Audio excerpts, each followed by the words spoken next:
యనమదుర్రు అనేది ఒక చిత్రమైన క్షేత్రం. అక్కడ శివలింగం ఉంటుంది. శంకరుడు ఆ శివలింగంలో తల కిందకి పెట్టి పాదాలు పైన పెట్టి ఉంటాడు. ఇలాగా ఎక్కడైనా తల పైకుంటుంది, కాళ్ళు కిందకుంటాయి. యనమదుర్రులో ఉన్న శివలింగంలో శిరస్సు కిందకుంటుంది, పాదాలు పైకుంటాయి. మీరు అక్కడికి వెళ్లి వాళ్ళని అడిగితే నీరాజనం ఇస్తూ చూపిస్తారు శివలింగాన్ని. బాగా కింద శిరస్సు, పైన పాదాలు, నాభి, వేసుకున్న యజ్ఞోపవీతంతో సహా కనపడతాయి. యమధర్మరాజు గారు ప్రార్థన చేశాడు ఒకానొకప్పుడు, రాక్షస సంహారం చేయడానికి అమ్మా నువ్వు వచ్చి యనమదుర్రులో కూర్చుంటే నీ శక్తిని నాకు అనుగ్రహిస్తే నేను రాక్షస సంహారం చేస్తానని. అంటే అమ్మవారు శంకరుడు యోగనిష్టలో ఉండి ఆయన ఆ సమయమునందు శీర్షాసనం వేసి ఉన్నాడు. తల కిందకి పెట్టి కాళ్ళు పైకి పెట్టి కాళ్ళు పద్మాసనం వేసుకుని ఉన్నాడు. ఇలా పొడుగ్గా కూడా పెట్టలేదు. అలా కూర్చున్నటువంటి పరమశివుణ్ణి చప్పుడు చేయకండి, స్వామి యోగనిష్టలో ఉన్నాడు, నేను ఒక్కదాన్ని రావడం ఇప్పుడు ఉండదు, ఈయనతో కలిసి రావాలి అని సుబ్రహ్మణ్యుడు చంటి పిల్లవాడు ఏడుస్తున్నాడు.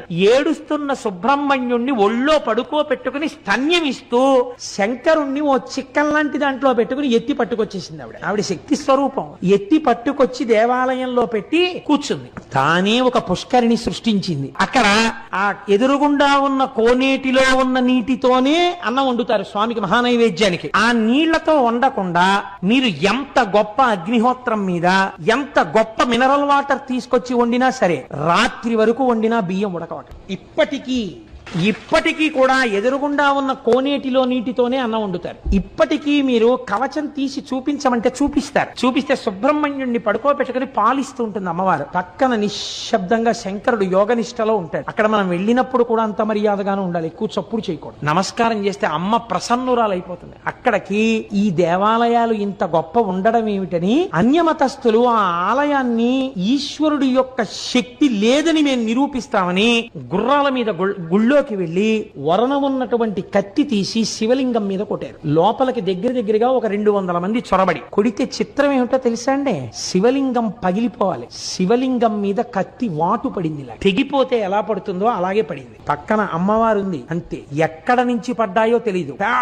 పెద్ద బండరాళ్లు పడి లోపలికి వెళ్లిన 200 మంది నజ్జైపోయారు. శివలింగం అలాగే ఉంది. మీరు ఇప్పటికీ ఆ కవచం తీసి చూపిస్తే వాళ్ళని అడిగితే చూపిస్తారు, కత్తివాటు ఉంటుంది శివలింగం మీద.